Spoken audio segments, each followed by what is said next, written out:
Hello, story time. Principal's imitator punishes us in class part 2. So, stima umeme ukarudi. Wacha niongee Kiswahili sanifu. Umeme ukarudi ghafla. Yule jamaa imitator wa Prince mwenye alikuwa anatupunish class mpaka amewekelea bare ma prefects. Umeme ukarudi. Pata uhondo kamili sasa yaliyojiri. So wakati tuligundua ni jamaa imitator wa Prince, kitu ya kwanza ule jamaa anaketi karibu kwa mlango pale hivi. Aliamuka akafunga mlango, tukashikilia jamaa vizuri. The only tool we could use in class ni zile plates za supper. Tulikuwa hatujaziosha, so tumekuja nazo daro. Wakati tuliambiwa tuingie daro, so tulikuwa tunatokea supper. So some of us had not yet cleaned them, the utensils. So tulikuja nazo daro, zilikuwa zingali na hizo ugali na mboga. So kila mtu like alikuwa anagonga na yeye uso, anamumulika tu na hiyo chakula na mabaki na sahani. Pam pam pam pam pam pam pam. Tukapanish jamaa, tukaanza na press ups, tukampigisha nini. Mabare naye zinamuuma hapo mbaya sana. Unajua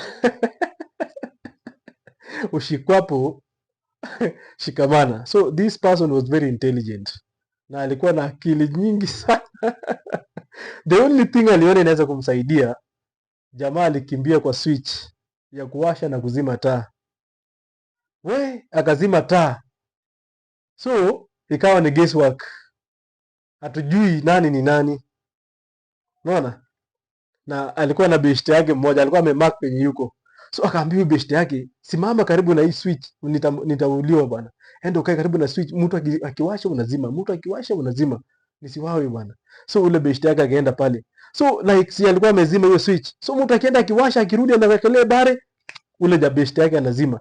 Hivyo, so ikawa ni hivyo, funga nifungue. Lakini bare zinauma nini? Jamaa wakati alipata loophole akafungua mlango. Huyu jamaa aliruka nje, bahati mbaya.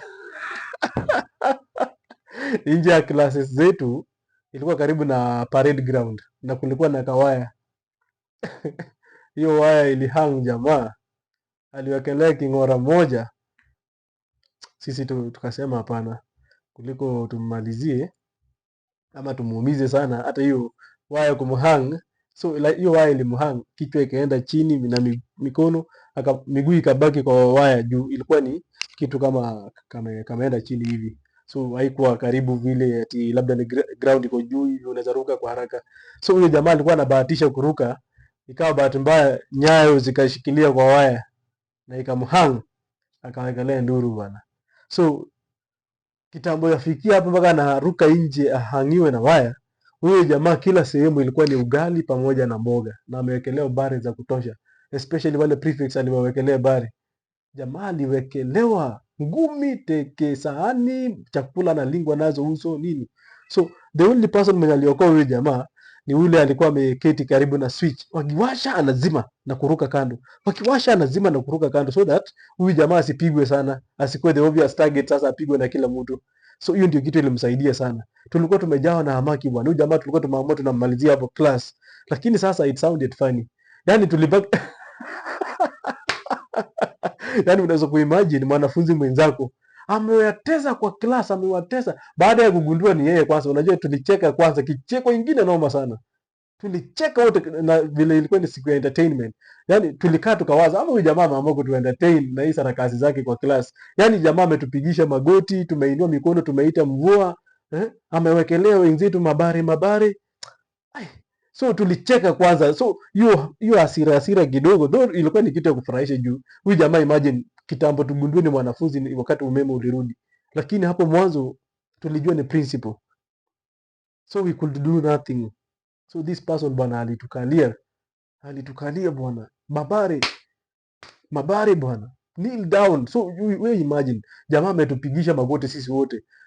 Hata kama ingelikuwa ni wewe, wakati mnagundua ni mwanafunzi mwenzenu, lazima kicheko kwanza kitakuja, alafu hata kama mlikuwa na hiyo hasira haitakuwa vile sana. Hiyo kumwekelea hiyo mabare haikuwa ya kumuumiza, ilikuwa tu ni yani kumchangamkia kidogo, kumchangamkia kidogo, but sasa in the other way around hatukuenda entertainment hiyo siku, but at least huyu jamaa hata kama alituwekelea mabare na kutupigisha magoti tulicheka sana. Hiyo kitu ilikuwa inatuchekesha. So the other thing, wakati alikuwa anajaribu kuescape akahangiwa pale nje, wae ikamsulubisha bwana, miguu chini, miguu juu, kichwa chini. So hiyo kitu pia ikatuchekesha sana, though tulienda tukamsaidia, alipiga nduru. So hiyo incident ilikuwa very funny, tulicheka sana class, though jamaa alitutesa bwana. Wewe imagine bwana, tulikaa hivi karibu 30 minutes tukiitana tu hivi bwana, umepiga magoti una so wewe jamaa, kuanzia hiyo siku akakuwa ni celeb kwa shule juu hiyo story ilisambaa shule mzima mpaka Prince akajua. So Monday jamaa aliitwa mbele na Prince mpaka akapewa zawadi bwana. Unajua Prince aliona ni kama kuna talent ndani ya huyo jamaa. Juu hata wakati mwenzetu alikuwa anaeleza, unajua kwa shule yetu kulikuwa na, ukienda kuongea pale mbele unatumia microphone. Where is that boy who was imitating me? So alimwambia aongee, the late principal, wale wa St. Timo namjua. So akamwambia like, hebu ongea. So huyo jamaa alikuwa anaongeanga kama Prince, anamuimitate exactly bwana, yani ni 99%, karibu na 100%. So sauti ilikuwa ni hiyo kabisa.